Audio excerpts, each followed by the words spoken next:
Book 1, Chapter 13. Of the use the Romans made of religion in giving institutions to their city, in carrying out their enterprises, and in quelling tumults. Here it seems to me not out of place to cite instances of the Romans seeking assistance from religion in reforming their institutions, and in carrying out their warlike designs.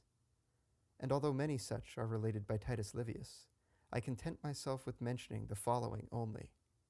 The Romans, having appointed tribunes with consular powers, all of them, save one, plebeians, it so chanced that in that very year they were visited by plague and famine, accompanied by many strange portents. Taking occasion from this, the nobles, at the next creation of tribunes, gave out that the gods were angry with Rome for lowering the majesty of her government, nor could be appeased but by the choice of tribunes being restored to a fair footing. Whereupon the people, smitten with religious awe, chose all the tribunes from the nobles. Again, at the siege of Veii, we find the Roman commanders making use of religion to keep the minds of their men well disposed towards that enterprise. For when, in the last year of the siege, the soldiers, disgusted with their protracted service, began to clamor to be led back to Rome, on the Alban Lake suddenly rising to an uncommon height,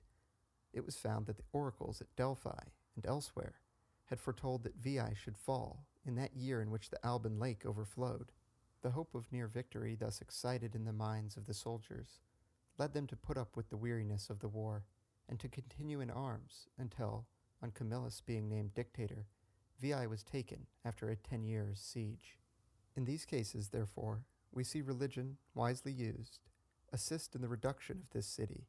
and in restoring the tribuneship to the nobles,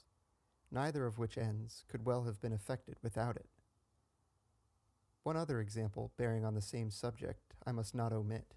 Constant disturbances were occasioned in Rome by the tribune Terentillus, who, for reasons to be noticed in their place, sought to pass a certain law.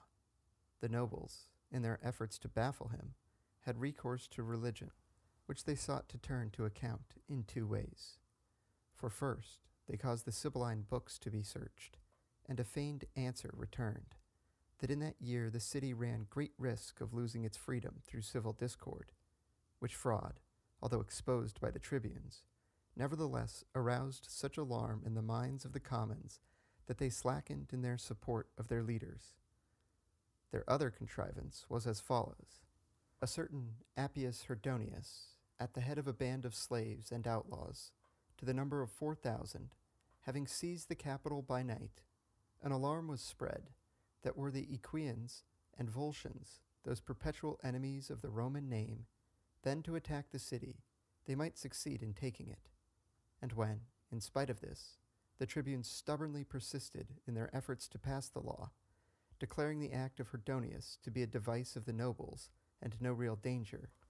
Publius Rubetius, a citizen of weight and authority, came forth from the Senate house, and in words partly friendly and partly menacing, showed them the peril in which the city stood, and that their demands were unseasonable,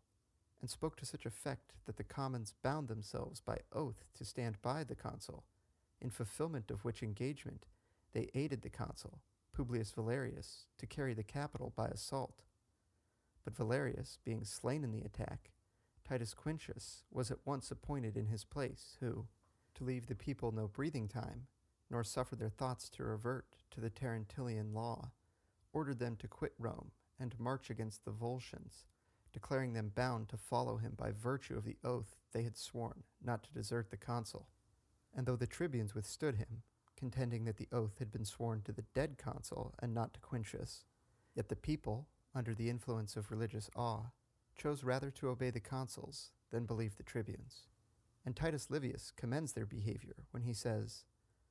"That neglect of the gods which now prevails had not then made its way, nor was it then the practice for every man to interpret his oath or the laws to suit his private ends."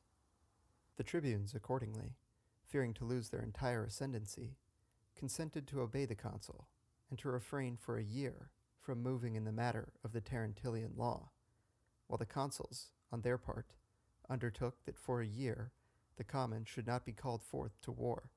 And thus, with the help of religion, the Senate were able to overcome a difficulty which they never could have overcome without it.